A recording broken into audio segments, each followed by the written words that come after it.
Now let us begin with the second part of our lecture, which is about the physical methods of latent fingerprint development. We are already done with first part of that involved the development of latent fingerprint, which was about the different kinds of powder that are used in this technique. And today we will cover magna brush method and iodine fuming technique. If you haven't watched our video lecture, go and check the description. Okay, now let us begin with the magna brush technique. Now, what is magna brush? It is a special brush. It is a kind of powder method. Let me clarify. Now, magna somewhat sounds similar with magnetic. So, here we will learn about something. We have to deal with something that involves some kind of magnetic property. Now, what is a magnetic property? Attraction and repulsion. This is what a magnet shows, isn't it?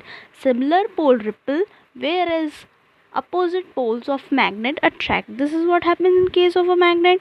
So basically this is a bristle-less brush. So now what would happen, जैसे ही आप इस bristle-less brush को contact में लाओगे powder के, देखो powder also possesses some of the magnetic property. So as soon as this bristle-less brush is brought in contact with this powder, क्या होगा कि ये जो पाउडर रहेगा ना वो ब्रश के कांटेक्ट में आ जाएगा, और फिर जैसे ही आप इस ब्रश को रिलीज़ करोगे, इस कांटेक्ट को रिलीज़ करोगे, ऑटोमेटिकली वो पाउडर जो रहेगा it will fall on this surface.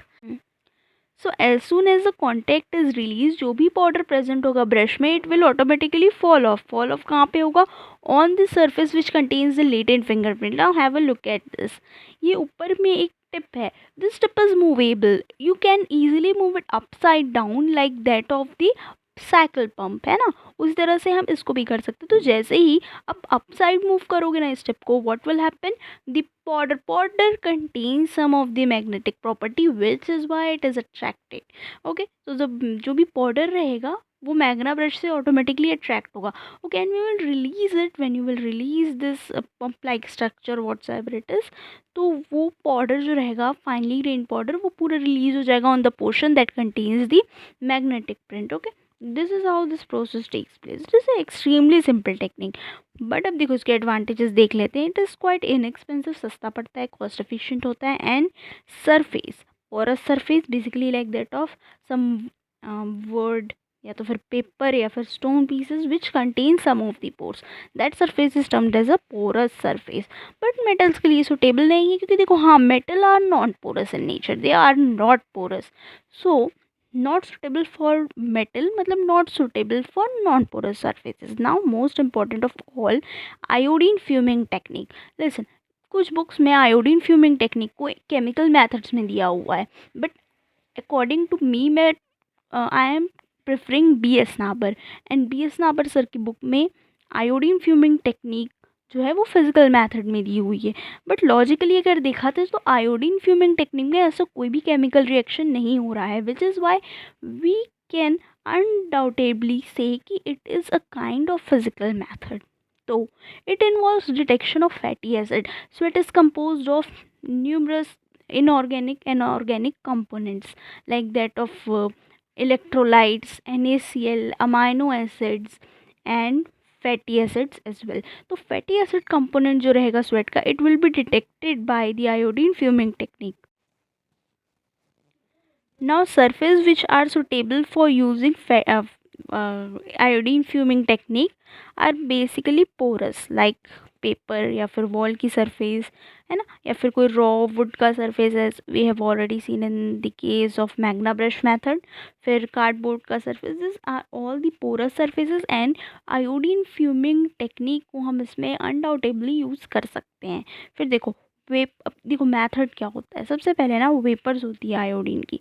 जो आयोडीन की वेपर्स होंगी वो ही अब सरफेस है, लेटेंट फिंगरप्रिंट का सरफेस है. फिंगरप्रिंट जो भी इम्प्रेशन, लेटेंट इम्प्रेशन है, कैसे बनेगा? वो हैंड में अपने जो भी पोर्स हैं, जो भी रिजेस हैं, उनके सिक्रीशंस की वजह से ही बनेगा. And this secretion consist of fatty acid and some oil residues, as I have already explain you before. You can check the lecture which is made on the composition of the sweat. You can figure out that almost all the component which we have discussed about in the previous lectures were part of the sweat, like fatty acid या तो फिर NaCl, oil residues, some inorganic electrolytes like Na plus, Cl minus, and K plus, like things like that. So what will ultimately happen, the surface containing fatty acid and oil residue will be affected by the fumes of iodine. The iodine fume which are released by the, okay, I'm going to explain this pictorially, so at this moment you have to just understand what I am saying.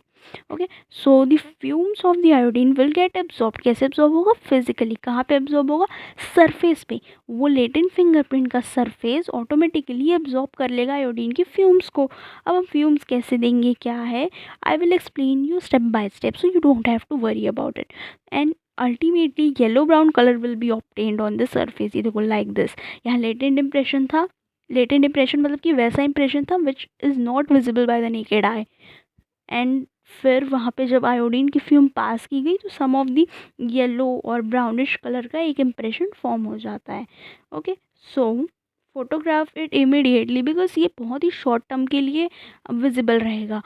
थोड़ी देर बाद ये मतलब almost 30 minute और something like that, उसके बाद ये अपने आप फिर डिसअपियर होगा. तो you have to do the same procedure again and you might not get that result जो आपको फर्स्ट अटेम्प्ट पे मिला था. तो have a look at this process. Here are some crystals of the iodine. Iodine crystals are mostly purple in color. तो उस iodine crystal को हमने हीट किया, उससे क्या होगा, कुछ पर्पल कलर की फ्यूम्स प्रोड्यूस होगी.